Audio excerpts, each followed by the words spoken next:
Washington, this is VOA News.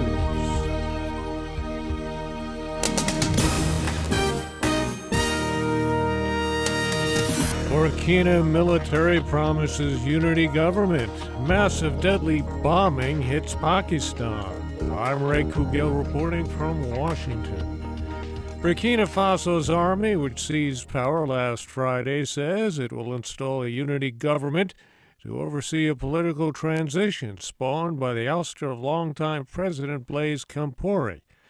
The military says all of the components of the transitional body will be adopted by a broad consensus, but there were no other details. The announcement Sunday in Ouagadougou follows hours of widespread confusion about who will run the country. Here's VOA's Ann Look.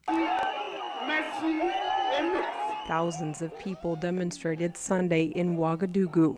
Some carried signs reading "Soldiers stole our revolution." Avec ça. Parce que quoi qu'on dise, ce n'est pas un coup d'État, c'est suite à un soulèvement populaire.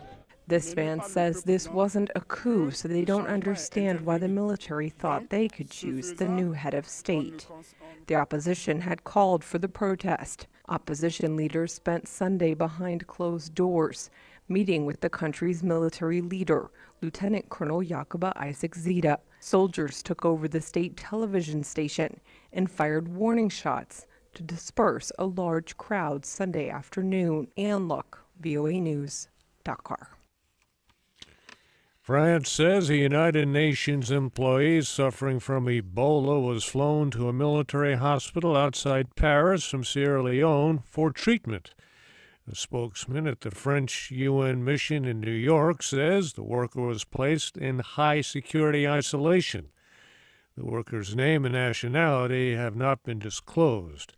The UNICEF worker is the second person to receive Ebola treatment in France since the epidemic erupted in Guinea late last year and then spread to Sierra Leone and Liberia.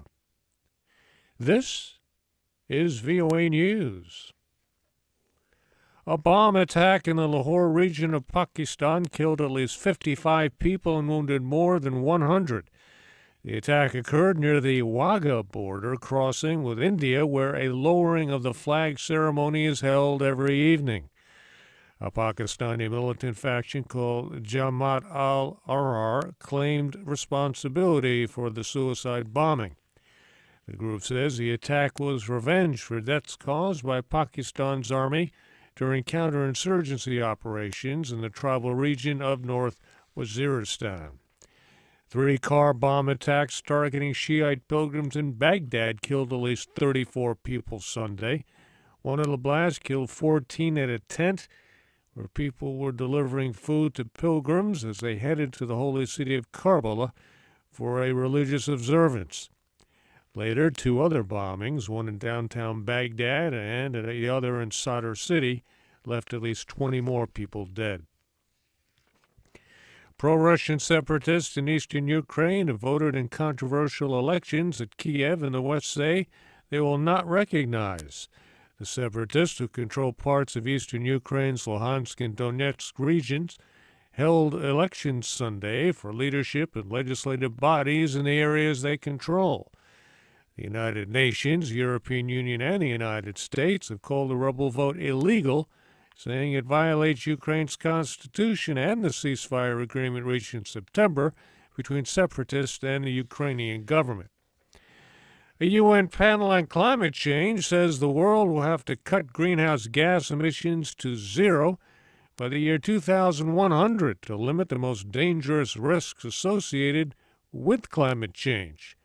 In a report issued Sunday in Copenhagen, the Intergovernmental Panel on Climate Change summed up the findings of more than 800 scientists over the past 13 months in what it's calling the most comprehensive assessment of climate change ever undertaken. The report says climate change has already increased the risk of severe heat waves and other extreme weather and is warning of things to come that could be worse, including food shortages and violent conflicts. Secretary General Ban Ki-moon. If we continue business as usual, our opportunity to keep temperature rise below 2 degrees centigrade will slip away within the next decades. Even if emissions stopped tomorrow, we will be living with the climate change for some time to come. Mr. Bond said that quick, decisive action would build a better and sustainable future, while inaction would be costly. Israel's Prime Minister Benjamin Netanyahu is vowing to keep long-standing worship arrangements in place at Jerusalem's Temple Mount, saying that Muslims can continue to pray at the Al-Aqsa Mosque. He calls Sunday for calm and restraint in the face of rising tensions over the site that have sparked almost daily clashes between Palestinian protesters and Israeli police. Palestinian President Mahmoud Abbas called the move a step in the right direction. I'm Ray Kouguell in Washington. That's the latest world news from VOA.